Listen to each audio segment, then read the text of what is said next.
humans do some really interesting things. Like, besides killing ourselves, we also kill each other. Murder. And we're the only ones who do that, by the way. We're the only species on Earth that deliberately kills members of our own species for personal gain. Or pleasure. Sometimes it's just fun. We're also the only species that deliberately kills members of another species for personal gain.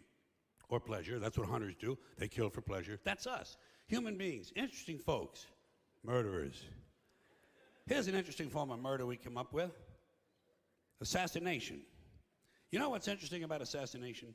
Well, not only does it change those popularity polls in a big fucking hurry, but it's also interesting to notice who it is we assassinate. Do you ever notice who it is? Stop to think of who it is we kill. It's always people who've told us to live together in harmony and try to love one another.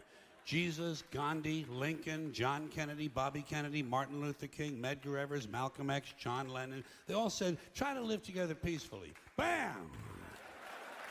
Right in the fucking head.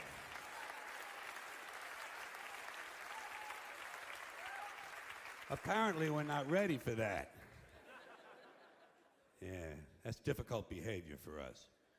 We're too busy thinking around, sitting around trying to think up ways to kill each other. Here's one we came up with. It's efficient, too.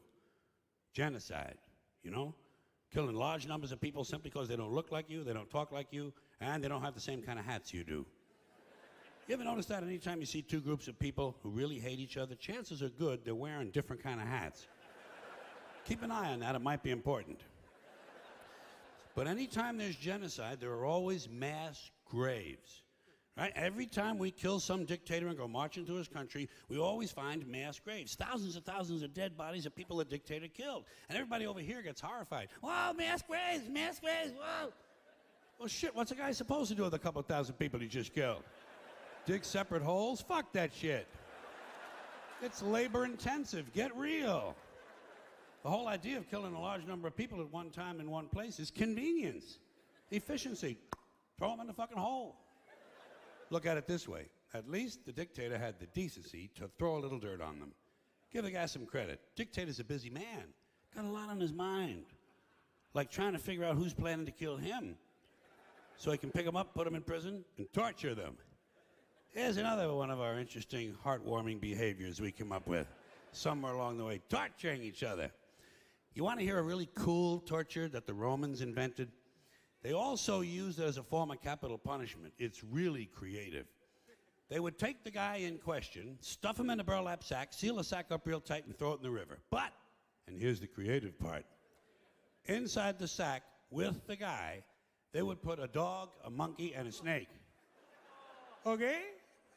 A dog, a monkey, and a snake. That's fucking creative. Imagine being inside a burlap sack, underwater in the dark, sitting next to a drowning monkey. Think he'd be moving around a little bit? The dog would be going ape shit, we know that. And the snake, well, he'd probably be getting curious about what all the activity was inside the sack. He might do anything. But whatever he did, it would probably involve venom and his teeth. You know what you'd be doing? You'd be praying to God that the snake bit the monkey and the dog ate the snake. Praying. Yeah, Then it would be just you and the dog, man and his best friend, drowning together. Maybe before you died, you could teach him a few tricks. Roll over and play dead wouldn't be too difficult, would it? Just a thought, just a playful thought. By the way, I assume you're noticing that all these activities I'm mentioning, murder, torture, genocide, these are all things human beings do, not animals, those creatures we feel superior to. This is us. Here's another one of our spiritually uplifting activities. We don't do this one much anymore, but it used to be really big. Human sacrifice. I miss that. The Aztecs loved human sacrifice, and they were good at it. Well, they got a lot of practice. For instance, right around the year 1500, the Aztecs sacrificed 80,000 people in one ceremony. Okay? 80,000 people, one ceremony. You know what the occasion was? They were opening a new temple. Nothing like religion for a little entertainment, huh? Especially that old-time religion. Know how the Aztecs went about their sacrificing? Here's how they did it. They would do it right out in public, right in front of everybody, big town, beautiful city square, 20, 30,000 people looking on. They would take the guy, lay him on an altar, cut his chest open, pull his heart out, and hold it up in the air while it was still beating. Got that? Cut his chest open, pull his heart out, and hold it up in the air while it was still beating. You know what you call that? Theater. That is fucking theater. And although the procedure may have been a little too crude to be considered the first bypass surgery, it could easily be seen as an early form of organ donor program. The Aztecs, human beings, just like us. Not too long ago, 500 years, Columbus had already landed. This is just south of here, Mexico. And by the way, those hearts didn't go to waste, did not go to waste, because right after the ceremonies, the royal family, naturally, would enjoy another one of our amusing activities, cannibalism. Imagine that, chowing down on another human being. You got to be all out of beef jerky, man. You got to be really fucking hungry. But it happens, doesn't it? Still happens to this day. Bunch of people stranded in the wilderness, run out of Pop-Tarts, got to eat something. Might as well be Steve. And how do you decide who to eat first? How do you decide who's first on the barbecue rack? Do you pick on the little guy because he's skinny and he can't fight back? Or do you all gang up on the bodybuilder because he got a lot of steaks and chops on him? These are things human beings have to consider.